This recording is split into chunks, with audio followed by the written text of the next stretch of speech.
Not yet. Not like this. Maverick isn't done.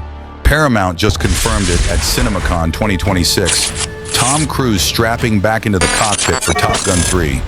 The sequel nobody thought would actually happen after Top Gun. Maverick became the highest-grossing film of Cruise's career, $1.5 billion worldwide off a $170 million budget, 6 Oscar nominations, and a win for Best Sound. And this spring, both the original 1986 classic and Maverick returned to theaters for the 40th anniversary, reminding a whole new generation why this franchise refuses to die. And now Jerry Bruckheimer is producing again. Aaron Kruger is writing the script, with Christopher McQuarrie's fingerprints already on the concept, though the studio still hasn't locked a director after Joseph Kosinski's status remains uncertain, and there's still no release date. Insiders pointing toward 2028 at the earliest. But here's the part that should terrify every visual effects house in Hollywood, because Maverick's entire legacy was built on refusing to fake it. 6 IMAX-grade Sony Venice cameras crammed into real Boeing F/A-18 cockpits.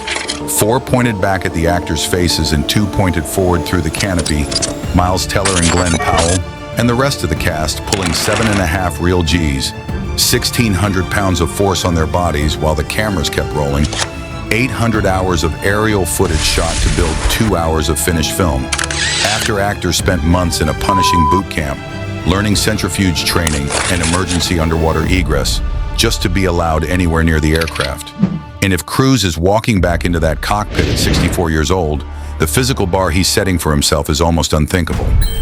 Cruise returns as Pete Maverick Mitchell, Miles Teller, and Glenn Powell are widely expected back as Rooster and Hangman, though nothing is officially confirmed. And this film carries a weight the first sequel never had, because Val Kilmer, who gave Iceman his final wordless scene in Maverick, passed away in 2025. And though nothing is confirmed, fans are already hoping Jennifer Connelly and John Hamm find their way back into the hangar too, meaning whatever story this becomes now inherits the job of honoring a friendship the audience watched end on screen just 3 years earlier. No plot has been revealed, but Maverick already planted the seed critics can't stop pointing back to.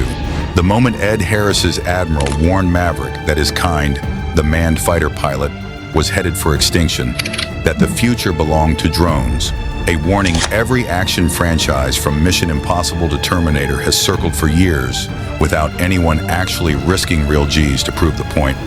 And if Top Gun 3 finally collides with that threat directly, it turns the entire franchise into something Cruise has never made before.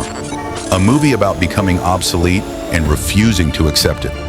Imagine that trailer, Maverick, decades past the age anyone expected him to still be flying.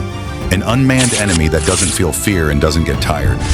A new generation of pilots who grew up idolizing him, now watching him teach them the one lesson no machine can learn. That instinct still beats an algorithm when the sky gets close enough to touch. Picture the runway at dawn, engines screaming, Maverick strapping in one more time. Not because the Navy needs him, but because he needs to prove the sky still belongs to the people brave enough to fly it themselves. This is the concept nobody officially confirmed, but everybody's already building in their head. Top Gun 3, one last flight into the danger zone because some pilots don't retire. They just keep pushing the envelope until it stops pushing back. And Maverick was never going to be the one who stopped first. Some legends never retire. They simply wait for the next mission. Until then, the mission may be over, but the legend is still flying. We'll see you on the next flight.